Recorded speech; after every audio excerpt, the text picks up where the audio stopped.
শাক দিয়ে ইলিশ মাছ, কচুর শাকটাকে ভাপানোর জন্য বসিয়ে দিয়েছি গ্যাসের মধ্যে। দেখতে পাচ্ছ কচুর শাকটাকে বসিয়ে দিয়েছি। এটা একটু বয়েল হয়ে গেলে তারপরে এটাকে ইলিশ মাছের মাথা দিয়ে বানাবো।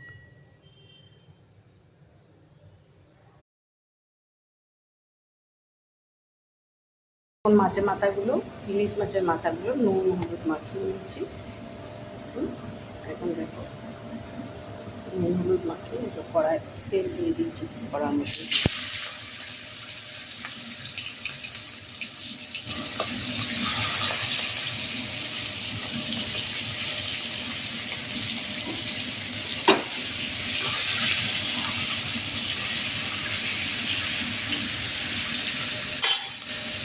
একটু ভাজা ভাজা করে দেব। মাছগুলো ফ্রাই হয়ে গেছে দেখো তোমরা। এখন আমি এর মধ্যে একটু মাছগুলো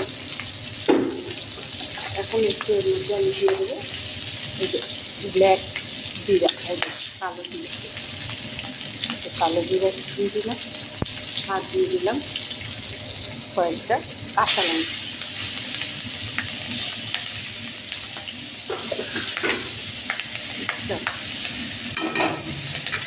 এখন এর মধ্যে কচুটা দিয়ে কচুটা এর মধ্যে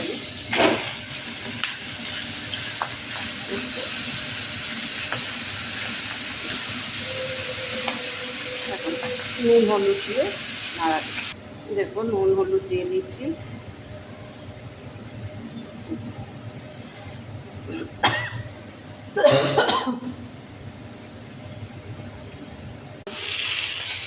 ইলিশ মাছ দিয়ে কচুর শাক রেডি।